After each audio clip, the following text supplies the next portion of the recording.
Welcome to This Day for this Thursday, October 19th. I'm Paul Ortiz, filling in for Bobby Hickens today. So thanks for joining us today on our program. Today we're going to be speaking with Allison Bach. She's actually the United Mutual's new president, and we'll get a chance to talk about not only what she plans to, be providing for our United Mutual members, but also something about her history and a lot of her work experience. She's actually traveled throughout the world, so I'm looking forward to meeting and talking with her about many of those items. And also talking about United Mutual, we want you to stay informed, and United Mutual is actually looking for applications that are being accepted right now to fill one vacant term on the United Mutual board, and that's going to conclude on the Mutual's 2025 annual election. They're asking that candidates pick up applications from the corporate secretary, Michaela, or the assistant corporate secretary, Paul, and he's located in the office of the CEO. That's right here in your Laguna Woods Village Community Center, and they are located on the second floor, so be sure and contact them. The deadline is this Friday. That's going to be at 5 o'clock, October 20th, so we do urge you to bring those in pretty quickly. And then the election is going to be on Monday, October 30th at 10:30 a.m. in the community center right here in the boardroom. So contact either Paul Wynn or Michaela, and those phone numbers right there are 268-2383 or 268-2295. So let's take a look at our weather. It was very foggy this morning. If you happen to get up a little bit early, it's still foggy if you're watching our morning program. That fog will clear, kind of like it did yesterday, probably around the lunchtime. And we're looking at temperatures today at 85 degrees and then 62 overnight. 84 tomorrow, 62 once again overnight. Nice temperatures overnight. And then it's going to start to cool down just a little bit on Saturday, but then you can see on Monday it's going to be very cool, deck down into the high 60s. So a bit warm tomorrow and then some cooler temperatures for the weekend.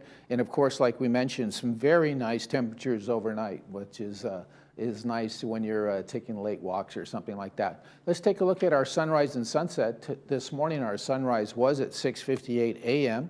Seems to get later and later each day. And our sunset this evening will be at 6:12 this evening. So this is a wonderful picture from Ben Givens, and it's in Laguna Beach. I'm going to try and guess what that might be. Probably in that Treasure Island Montage area, but Laguna Beach, of course, our wonderful neighbor to the west of us, and a wonderful place to go have lunch and go have a nice walk as well. Well, be sure and send us your photos if you have anything that you've taken recently. It doesn't have to be here in Laguna Woods. If you're traveling about, send us a picture. If you go to Spain, Europe, any of those places, send us a picture. We'd love to see them. Email us at lagunawoodsvillagetv@gmail.com. Be sure and include your name, where it was, and of course, if you could take it in a horizontal format, that would help us out as well. So be sure and send those pictures to us when you get a chance. That's going to be lagunawoodsvillagetv@gmail.com. When we come back, we'll be talking to the new president of United Mutual, Allison Bach. But first, let's take a look at a couple of meetings.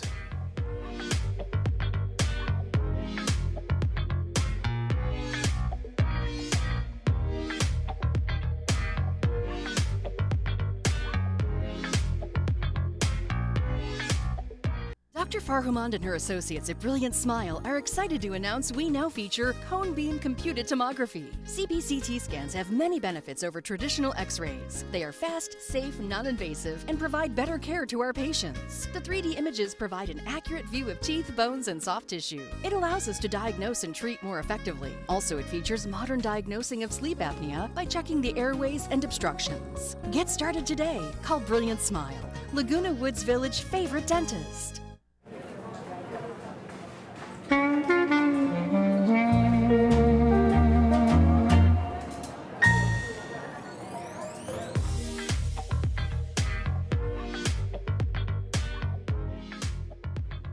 Well, United Mutual had their election just recently, and of course the officers were elected, and joining us now is the new president of United Mutual, Allison Bach. Thanks for joining us today. Oh, thank you, Paul. Glad to be here. Yeah, absolutely. We're going to talk a little bit about your background and many of the different things that you've been involved with. Great. But tell us, how long have you been living here in Laguna Woods? Not very long. I'm going into my third year here. Oh, okay, yeah, great. Right after the end of COVID, I came in and Right. got to see the reopening of the village. Right. What attracted you to Laguna Woods Village when you first looked at it and thought, this is where I want to spend, a number of years? Well, I was well familiar with the Golden Rain Foundation of Seals Beach and Leisure World going back 25, 30 years actually.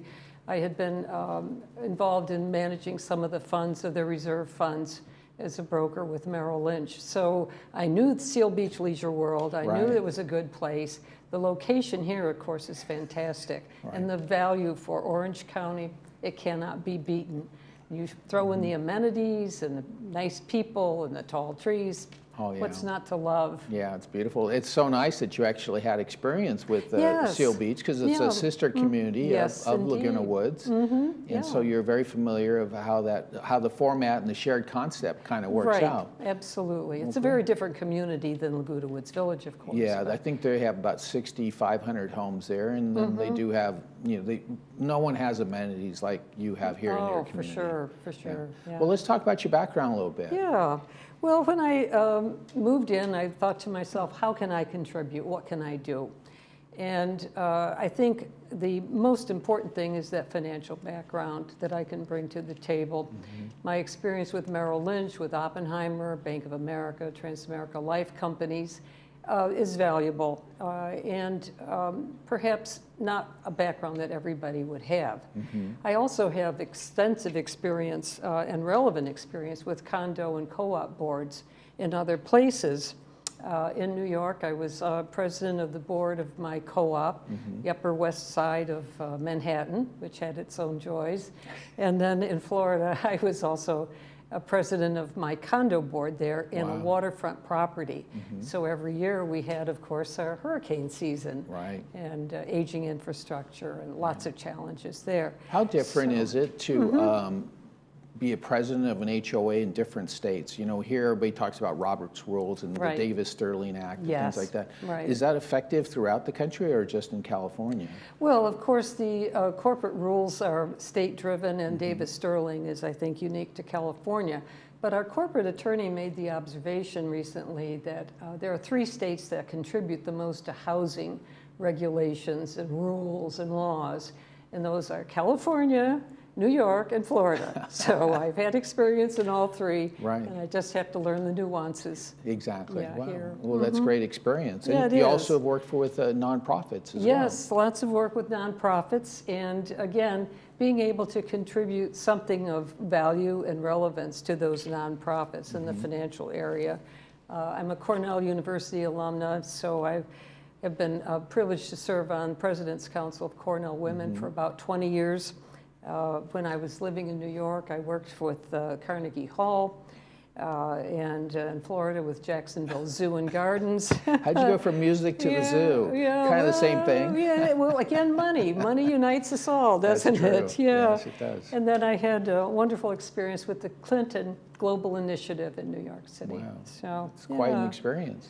Yeah, and of course, this is what I can contribute, this lifetime of working in these various places. Right, and not only have you lived just in multiple states here in our country, but you've actually lived abroad and kind of have that visibility and experience as well. Yes, I lived in Zurich, Switzerland for a while, several states here. And what I've concluded from that experience is the best communities are communities that are diverse, that have a variety of people living there and living happily and having figured out how to get along together and live together. They also offer everybody an equity ownership in some form of our shared properties and our shared environment. So we're all involved as owners of the place we inhabit. The best communities, I think, they also include everybody in decision-making. The opinions of all are considered. Now, you may not get what you want, but you've been heard and understood. And that's important, those 3 things: diversity, equity, and inclusion. And that's what's so unique about this community. You won't find another HOA, I don't think, on the planet that has as many meetings, has televised meetings, has the communication that we all have with Village Television, the magazine, the email blasts that go out. We all live in associations throughout our life. I don't get that much communication at all. But again, it's such a challenge really to make sure that you have transparency and the communication with the members. Absolutely. And some people view complaints as something negative, but I see complaints or as information, as communication. It tells us where we need to educate. It needs to tell us where we need to improve. So that kind of communication is also valuable if it's constructive. Absolutely. Yeah. Now let's talk about some achievements that have happened here recently with Yeah. United Board in the last couple of years. Well, over the last year or so, the entire board of United was involved in some very significant achievements. A main one is the new investment policy that was crafted by resident and external experts. Its implementation has placed United Reserves on a much safer footing with Treasury bills and notes. Another one was after an intense selection process, JP Morgan Chase was selected as our new asset manager and for our United Reserves. A new resolution also that came into effect recently is the access to equity in our units through private lending arrangements. It's interesting, our resale department reports that in United, our average resale this year is $340,000. If you look back 10 years ago, it was $170,000. Right. So the value of units has doubled over the past 10 years, and that means equity has built up. Right. So if people want to access that equity, they now can do so through a non-institutional private loan from someone. So that's Speaking of important. loans, it is unique because United is a co-op, and Right. it's quite unique throughout the country. So there's some challenges on the loan side of it, right? Yes, and the board and the ad hoc committee under Asghari did a spectacular job of working through all of those nuances and difficulties to come up with a process that will work, that Right. protects everybody.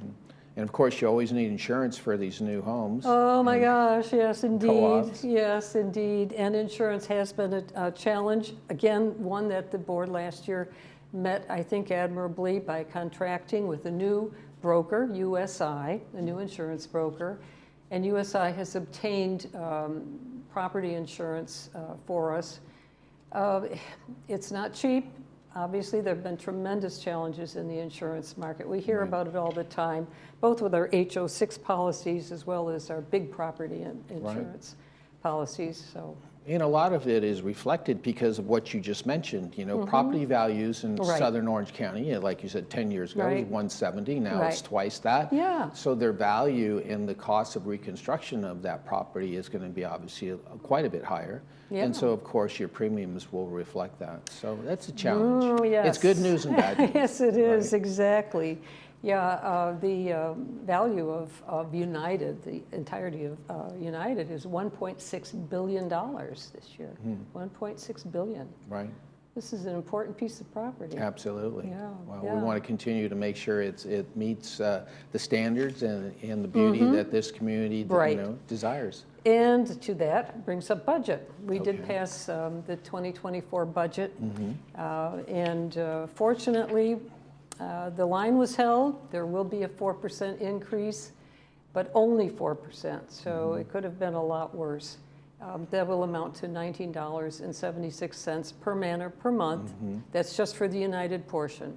It doesn't include the GRF portion, it doesn't include insurance, and what your individual property, Orange County property tax will be on your unit. Right. So that letter that will be coming out in November will tell every resident their specific amount to pay in the year ahead. Right, and 4% is not too bad considering what we've seen. Even Powell today said inflation is still too high. Yeah. So, we've seen Yes. rates and inflation go through the roof and the Right. cost of goods go through the roof. So when you consider 4% Yeah. for a property, like you just said, of $1.6 billion, I know, it's a staggering number, it's isn't quite it? an effort from the members and the Yeah. board directors Yeah. to keep that, within reason.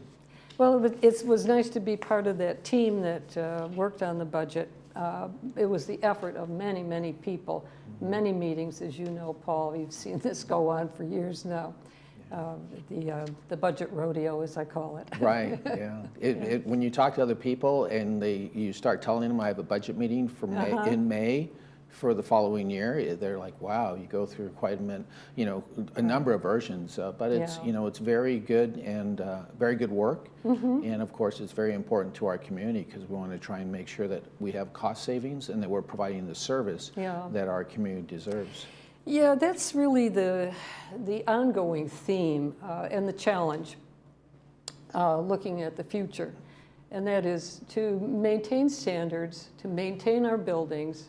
That's United's main goal, is to maintain our properties and to do it in a cost-effective way. Right. So that is, I would say, the number one challenge. Right. We want to communicate well with people, but we have to prioritize the care of our buildings, the maintenance of the building, improve the landscape and the urban forest that we live in.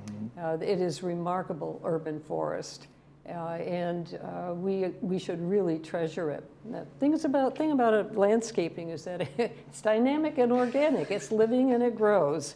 And so there's a constant challenge of keeping up with the plants, with making sure that they're healthy and maintained. It takes a big budget. Right.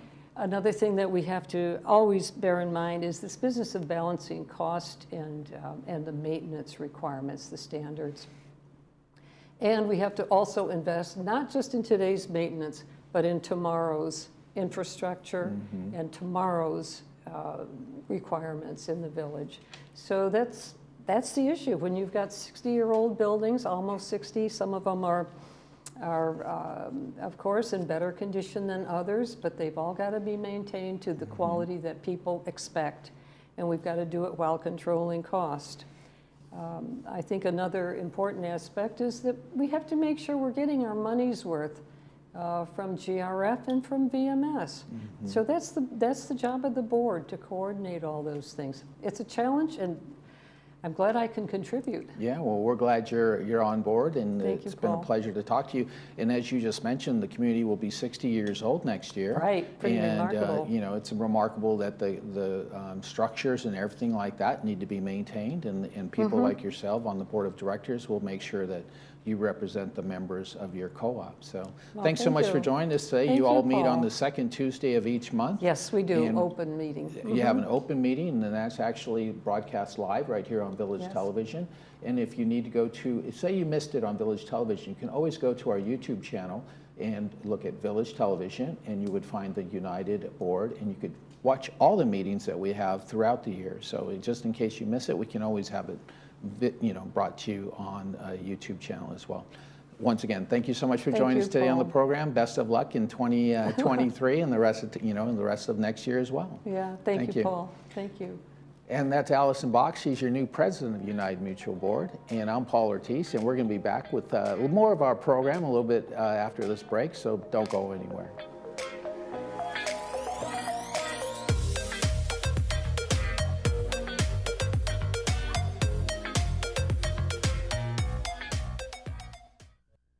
Hi there, I'm Bob Eubanks. Remember me? I'm the king of whoopee. And you're watching Village Television. But everybody does.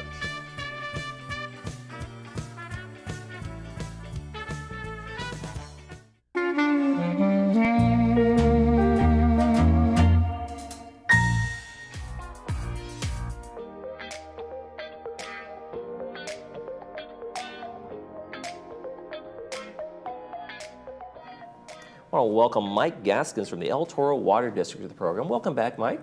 Thank you. It's Good been to a see you while. again. Yeah, it's been a minute. We want to talk about water quality. That's a So good topic. that's a great place to start off. And since you're the director of the Water District, why don't you tell us the basic report on the water quality we have here in the village?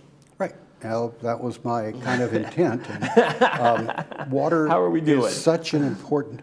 I think El Toro is exceptional. Right. The people I work with and the staff we have are top of the heap completely. And even the guys you see out running around in the streets, checking on things, they're dedicated, hardworking, and they're all certified. And They you, have and to you have take it licenses. seriously because you're tasked with the water safety and providing the water, but water safety and making sure that we all have clean and good and reliable drinking water, right? And among other things, yeah.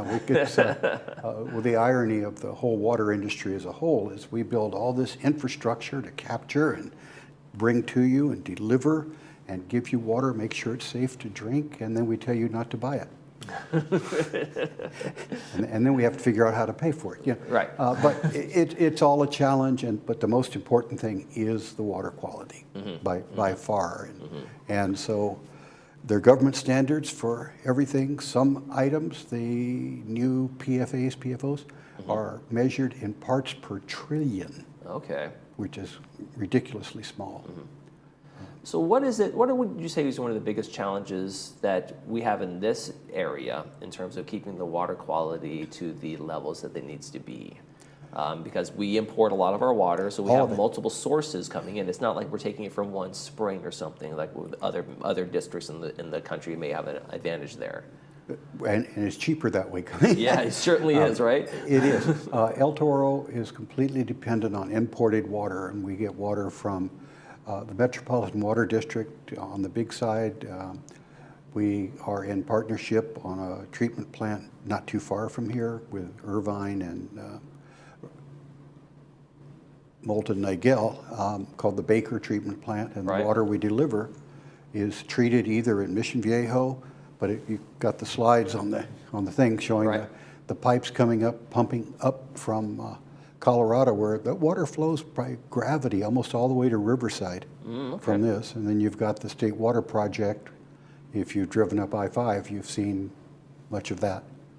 And go ahead. How secure is our supply in terms of what you, as the district, are able to make sure you acquire and guarantee in contracts, or however that works in terms of, okay, this is 40% coming from here, and we are good for the next X amount of years? Well, as you remember, we came out of a almost historic drought. Right. And last wet year saved us. And so there was actually an excess of water being dealt with in different places. Colorado River is still in deficit. Right. But certainly Northern California, But those Northern reservoir, California has got a lot of water, and the industry is looking for ways to capture and store that water. And so those are the projects that you're going to be seeing in the next few years, or our storage projects. But when they get to us, the water normally has been treated before it enters in our system. And it's treated with a chemical called chlorine, which you almost always hear bad things about. But I would argue that chlorine has done more to extend human lifespan than any other chemical because it prevents the spread of disease. Right. It's not trying to cure anything. Right. But it's going to prevent it. And well, and the reality of chlorine, from my understanding, is it dissipates. It literally goes away. That's why you have to keep adding chlorine to pools and things like that. That's because it's so chemically active, so corrosive almost, and so it's a very good disinfectant. And it, like you said, it doesn't stay in the system. Right. So, but we have to monitor it. We send out every year to our customers a drink water quality report. And if you don't have one of these, you can stop by the district and pick one up, or you can go online and read it there. But it talks about all the chemicals that are in our water. Our lab doesn't do all the testing for some of the more exotic things and very low concentration things, but are required by federal government. 70 different sample locations that are protected from vandalism or any kind of people messing with them.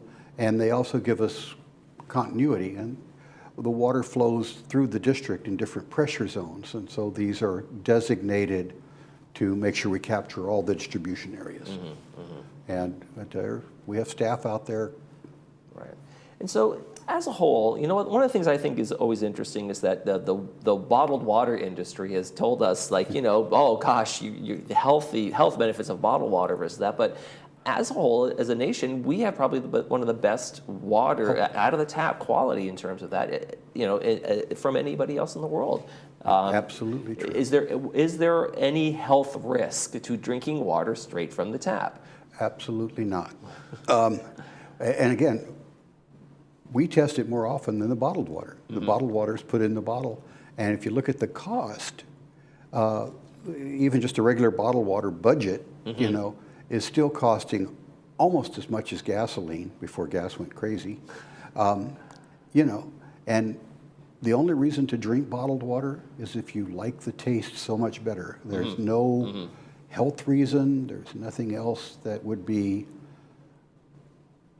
right. There's nothing in their tap water that is bad or indifferent. They're We do good. have- They're one-for-one examples. Because usually a large portion of our water comes from the Colorado River. We do get some depositions of minerals along your plumbing. You'll see that come Sure. up like that. And that'll give that taste that some people And say, oh, it tastes. Well, a lot of people like our water, so anyways, but it's, I always say it's just, your own little piece of the Grand Canyon. There you go. Well, Mike Gatskin's Water District Director, thank you so much for joining us. We appreciate you being in today. Well, thank you for having me and having us, and here behind me in this little corner down there, right over there is our water reclamation plant. That's where you're headed back to maybe today. All right. We are John and Chelsea Jubilee. What we have is simple, it's scientific, it's sustainable. We have created Energized Health with the desire to change the world, starting with the most important one, which is yours. Our patent-pending science of intercellular hydration will transform and supercharge your cells, resulting in optimal health. Log on now to energizedhealth.com. That's energizedhealth.com.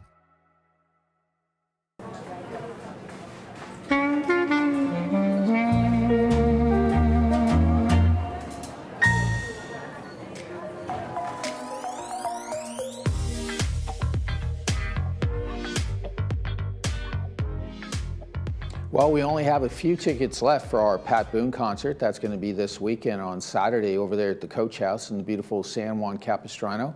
So if you email us at thisdaymorningshow@gmail.com, those people that email us, and we have those tickets available still, we'll be able to get you those tickets to that show this weekend. We do have tickets of 2, 4, and if you needed all 6, we might be able to provide that for you. But if you're interested in seeing that wonderful show on October 21st at the Coach House, be sure and email us at thisdaymorningshow@gmail.com. Also, we want to remind you that if you're watching our show today, if you're watching our morning or our afternoon program, the Harvest Social is going to go on, and that's going to be at 4 o'clock, and that's going to be at at Clubhouse 7, and that's going to run until 5 o'clock, and they're going to have a wonderful opportunity of games. We're also going to have pie available for you and some drinks as well. And they're going to have a giveaway raffle. So be sure and give them a call. Advocate Jessica is at 949-452-3791. It is first come, first serve. And again, that's going to be this afternoon at 4 o'clock. And that's right there in Clubhouse 7 in that wonderful room that you have there. And we're going to be having some pie and enjoying some nice socialization. And you can not only we can talk about Thrive, but we're also going to be doing some games as well. So be sure and be a part of that. Hey, let's take a look outside real quick before we let you go. It looks like that fog is starting to clear. It's going to be a nice, beautiful day today. We're going to have some nice temperatures in the mid-80s in the next couple of days. And then overnight temperatures are going to be about 60 degrees. And then, of course, as we mentioned earlier in our program, it looks like the weekend is going to be just absolutely beautiful. Saturday, Sunday, and even Monday is going to have some beautiful temperatures, a little bit of cloud, which you like, especially in this fall time. And we're going to look at temperatures as they go down into the mid-70s and even touch the high 60s there on Monday. And we'll see how the rest of the week plans out. Well, I want to thank you very much for joining us today on our program and letting us be a part of your day for this last 28 minutes or so. I'm Paul Ortiz. Michael Taylor will be back tomorrow. He's going to have Alignment Health, and also he's going to be talking to the Music Lovers Club. So be sure and tune in tomorrow as well. I'm Paul Ortiz, and for the rest of us here at Village Television, thanks for joining us.